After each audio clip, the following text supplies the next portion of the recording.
রাত্রেবেলা প্রায় 4 ঘন্টা ধরে, রাত 3টা থেকে সকাল 7টা না 8টা পর্যন্ত প্রায় 4-5 ঘন্টা ধরে আমার চ্যানেলের 1900 ভিডিও ডিলিট করে ফেলি। এবং ভিডিও ডিলিট করতে ভাই 3-4 ঘন্টা সময় লাগে না। আপনি আমারে বলতেন, আমি ডিলিট করে দিতাম মাত্র 4-5 মিনিটের বেশি সময় লাগতো না।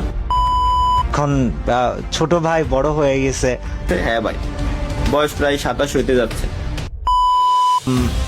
বাংলাদেশে হাতে গোনা 7জন না 8জনের কাছে ইউটিউব থেকে পার্সোনাল ভাবে ইউটিউবের নিয়োগ করা ম্যানেজার দেওয়া আছে। তো ভাই, আপনার ভাষ্য অনুযায়ী 6-7 জনের ভিতরে বাংলাদেশে আমিও নিজেও একজন, যে কিনা গত 1.5 বছর যাবত অ্যাডমিন নিয়ে আছে। তালা বলছে আমিও নাকি ওকে ড্যাশ ড্যাশ বানাইছি, প্রতারণা করছি, হাইপ ক্রিয়েট করার জন্য এগুলা করছি।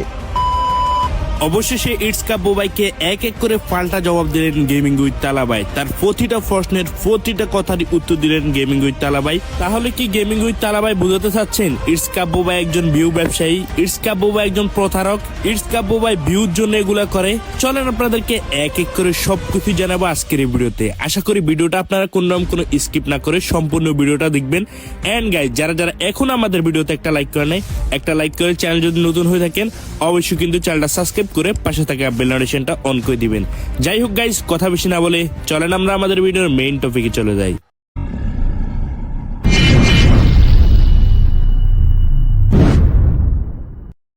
আপনারা সকলে জানেন গত কয়েকদিন আগে কিন্তু আমাদের ইটস কাব্বু ভাই ওমরা হজ করে আসে, আর সেখান থেকে এসে কিন্তু সে তার চ্যানেলের সবগুলা ভিডিও ডিলিট করে দেয়। এবং কি সেই বিষয়টা নিয়ে কিন্তু আমাদের গেমিং উইথ তালা ভাই লাইভ স্ট্রিমে কিন্তু আমাদের ইটস কাব্বু ভাইকে কল করে, এবং কি সেখানে কিন্তু সে সবকিছু জানিয়ে দেয়। ইটস কাব্বু ভাই তার চ্যানেল থেকে সবগুলো ভিডিও প্রাইভেট না ডিরেক্টলি ডিলিট করে দেয়, এবং তার কিছুদিন পরে কিন্তু আমাদের ইটস কাব্বু ভাই তার চ্যানেলে আবার সবগুলা ভিডিও ব্যাক নিয়ে আসে। তবে সেই সম্পর্কে কোনরকম কোনো নিউজ কিন্তু আমাদের গেমিং উইথ তালা ভাইকে জানায়নি।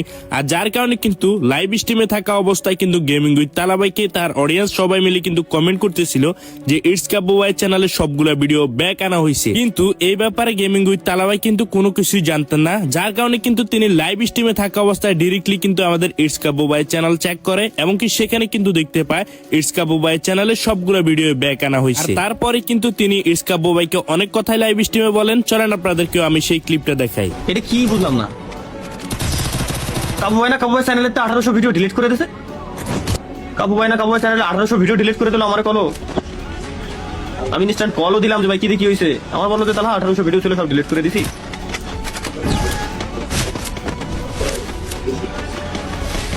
মানে নগদের উপরে আমার বোকাসটা বানাই দিল ভাই, বুঝলাম না। আমার কলো যে 1800 ভিডিও ছিল, তাহলে যা ছিল সব ডিলিট করে দিল। পাবলিকও জানালো 1800 ভিডিও ছিল, ডিলিট করে দিয়েছে। তাহলে এই অল্পতে মানুষের বিশ্বাস করা মানে আমি ভাই বোকা। এই জিনিসটা কাব্বু ভাই ঠিক করে নাই। আমার জানালো একটা জিনিস, আমার বললো আমার কাছে ভিডিও পর্যন্ত এখন রয়েছে। তখন কাব্বু ভাই ভিডিও করে কথা বলতে ভিডিও পর্যন্ত আমার কাছে রয়েছে। আমার বললো তাহলে 1800 ভিডিও ছিল, আমি ডিলিট করে দিই। এটা আপনি না বললে আমি জানতেই পারতাম না ভাই। 1800 ভিডিও ছিল, ডিলিট করে তাহলে এখন বাকি ভিডিও করতে আসলো করতে। যার যেটা ভালো মনে হয়, যেটা মনে হয় হাই ক্রিয়েট করার জন্য সবাই সবকিছুই করে।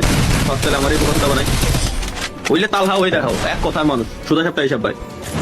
যেটা বলবো ওইটাই করবো, বলছি করছি, যেটা বলবো ওইটাই করবো। কোন ধরনের কথা না, আমার তো এখন মেজাজ খারাপ হচ্ছে জিনিসটা দেখে। আমার উপর কথাটা বানাই দিল একেবারে। আমি ওই সময় কল দিলাম, কল দিয়ে পর্যন্ত জিজ্ঞেস করছিলাম যে ভাই কি হয়েছে, কি দেখি। আমার আমি দেখলাম মন মানসিকতা খারাপ। আমার বলে তাহলে 1800 ভিডিও ছিল, সব ডিলিট করে দিই। আর এখন তাই দেখি এই অবস্থা। গেমিং উইথ তালা ভাইয়ের এরকম মন্তব্য দেখে কিন্তু ইটস কাব্বু ভাই পাল্টাভাবে তাকে একটা ভিডিও বানায়, যেখানে কিন্তু আমাদের গেমিং উইথ তালা ভাইকে নিয়ে ইটস কাব্বু ভাই কিছু কথা বলেন একটা ভিডিওর মাধ্যমে। চলেন আপনাদেরকে আমি সেখানে ক্লিপটাও হালকা করে দেখাই। এই ভিডিওগুলো কবে ডিলিট করেছি? প্রথম কথা হচ্ছে, আমার চ্যানেলের এই ভিডিওগুলো আমি ডিলিট করেছিলাম সম্ভবত 3 তারিখ বা 5 তারিখে, অক্টোবর মাসের 3 তারিখ বা 5 তারিখ। এরপরে আমাকে সবাই মেসেজ দেওয়া শুরু করে। আমার তালা, আমার ছোট ভাই তালা বলছে আমিও নাকি ওকে ড্যাশ ড্যাশ বানাইছি, প্রতারণা করছি, হাইপ ক্রিয়েট করার জন্য এগুলো করছি। তো তালার প্রতি আসলে আমার কোনো কিছু বলার নাই, কারণ প্রথম কথা হচ্ছে যে আমি কেমনে কি বলবো, আসলে আমি ভিডিও ডিলিট করে আবার আমি ফেরত নিয়ে আসছি, দোষটা তো আমারই। তো এই যে হাইপ বা ভিউজের জন্য হাইপ ক্রিয়েট করা, ভাই আমার ভিউজ বাংলাদেশে সবার ভিউজ ডাউন হইলেও আমার আর আমাদের ট্রিপলার ভাইয়ের, আমাদের দুজনের ভিউজ সবসময় একদমই একটা রেশিও অনুযায়ী একটা সঠিক অনুপাতে থাকে। 2.5 লাখ, 2 লাখ, 1.5 লাখ এই অনুপাতে থাকে। আমার ভিউজের জন্য নতুন করে হাইপ ক্রিয়েট করার কিছু নাই। আর দ্বিতীয় কথা হচ্ছে, তালহা যদি মনে হয়ে থাকে তালহাকে ড্যাশ ড্যাশ বানিয়েছে শুধু ভিউজ কামানোর জন্য, হাইপ কামানোর জন্য, তালাকে একটু মনে করাই দিতে চাই, ভিডিওগুলো ডিলিট হওয়ার পরে তালা ফোন দিয়েছিল এবং আমি ওকে আমার মনের অবস্থা বলার পরে ভিডিওগুলো কেন ডিলিট করেছি সেটা বলেছিল। ভিডিও যখন রিট্রাইভ করি, প্রায় 10 দিন ধরে ভিডিওটা রিট্রাইভ করার প্রসেস চলেছে, যার জন্য ভিডিও রিট্রাইভ হওয়ার পরে তালহাকে যে জানাতে হবে যে তালা আমার ভিডিও বেশ সেটা এনেছি, এটা জানানো হয় না। এর জন্য তালহার আমার সাথে লাইভ স্ট্রিমে থাকাকালীন আমাকে ফোন দিয়ে কথা বলতে বলতে মুখের উপরে ফোন কেটে দিয়েছে। এখন ছোট ভাই বড় হয়ে গেছে, তো ওর নিজস্ব জ্ঞান বুদ্ধি আছে। আমি ভিডিওর জন্য বা আমি ওর কাছ থেকে এর জন্য আসলে কি বলবো, আমার বলার কিছু নাই। তবে আমি তো একটা স্পষ্টভাবে বলে দিতে চাই, আমাকে নিয়ে তালার যে ধারণা পোষণ করেছে তালহা, তাতে আমি আসলে খুব কষ্ট পাইছি। কারণ আমি আমার বাস্তবতার সাথে তার ধারণাকে পুরো 360 ডিগ্রি উল্টো প্রমাণ পাইছি। এবং ভাই হিসেবে অন্তত ওর আমার উপরে এতটুকু ভরসা রাখা উচিত ছিল যে আমি ওর কাছে মিথ্যা কথা বলি নাই। তো গাইজ এখানে আশা করি তোমরা অনেকটাই কিন্তু বিষয়বস্তু একদম ক্লিয়ার হয়ে গেছো। ইটস কাব্য ভাই কিন্তু তার চ্যানেল থেকে সত্যি সত্যি ভিডিওগুলো ডিলিট করে, কিন্তু সেগুলো আবার কোন এক মডারেটর দ্বারা ওই চ্যানেলে ব্যাক করানো হয়। কিন্তু কেন ব্যাক করছেন, কি কারণে ব্যাক করছেন, সেটাও কিন্তু তিনি তার মুখে অলরেডি বলে দিয়েছেন। আশা করি তোমাদেরকে এখানে আর বিষয়টা বোঝাইতে হবে না। এবার মেন পয়েন্ট নিয়ে কথা বলি। ইটস কাব্য ভাইকে পাল্টা জবাবে আমাদের গেমিং উইথ তালা ভাই কি বলছেন, চলেন সেটা আপনাদেরকে ওনাদের ক্লিপ থেকেই দেখাই। তো যদি আমার কথায় কাবু ভাই কষ্ট পেয়ে থাকে তো আমি এক্সট্রিমলি সরি ফর দ্যাট, এবং ওইটার জন্য আমি আসলেই ক্ষমা প্রার্থী। কাবু ভাই